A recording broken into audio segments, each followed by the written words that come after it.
I like who you are now. But I'm still afraid of the person you used to be. And I wish I had enough courage to say this to your face, but I can't even say this to my friends, so. Before you, I never knew what a bully looked like. But with your dark hair and cold stare, you became a face of evil. And I know it sounds stupid, but I can't think of another way to describe it. I mean, maybe you can tell me how I felt. I mean, you really surprised me. You made me hate myself more than I already did. You degraded and humiliated me. You yelled in my face, you threatened me, you talked shit behind my back, and to top it all off, you said I have the eyes of a serial killer. And many would tell me that your actions didn't mean anything, that you just laid right into me because you were stressed out, that you didn't think twice about me, that it wasn't personal. How the fuck is that supposed to make me feel? Yeah, I guess it's really nice to know that I was just your crumpled up paper bag for you to scream into, that I was invisible until I fucked up. That's when I morphed out of nothing to be treated like nothing by you. So I tried my best to just be a nobody, to keep my head down and blend into the soup-splattered walls. And while I was hiding in plain sight, I was cooking up revenge fantasies, knowing full well that I wouldn't act on any of them. So I just tried to belittle the pain I was in, and I tried to act like it wouldn't happen again. But sure enough, with every fuck-up came more shouting with everyone watching.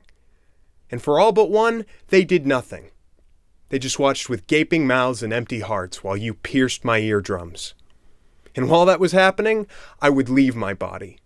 My hollow shell just begging for forgiveness that you showed no mercy for. In my eyes, you were pitiless. So I walked in every day hoping you wouldn't be there. And when you were, I couldn't look you in the eye. And I would take shallow breaths every time you walked by. And I wanted you to apologize, but you were always right. And I validated how right you were by saying how sorry I was all the time.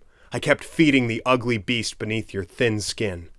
I was now sinking beneath the rose-red floor, your feet dragging over my spineless body. So of course I fucking told someone, because I was tired of your shit being smeared all over my gray shirt and checkered pants.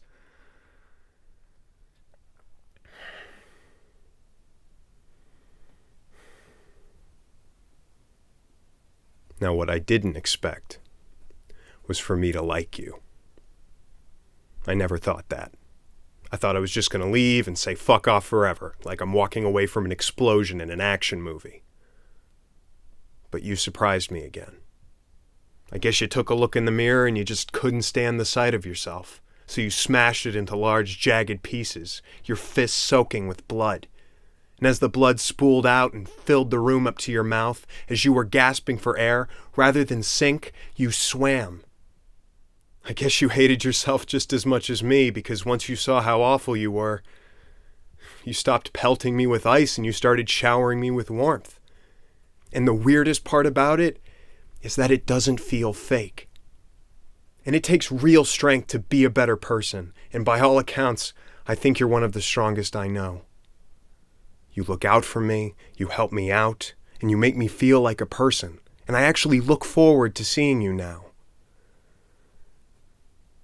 I just wish it were easier for me to forgive you, and I want to really badly. But whenever I think of the first time you went off on me, I either want to push the thought deep down or I obsess over it till I get pissed off all over again. But now, whenever I see your face, it all goes away. 1 year later and the wound is still open, but with every hug comes another thread of the needle and the binding of skin.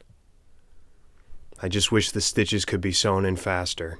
I hope to God one of us doesn't rip them out.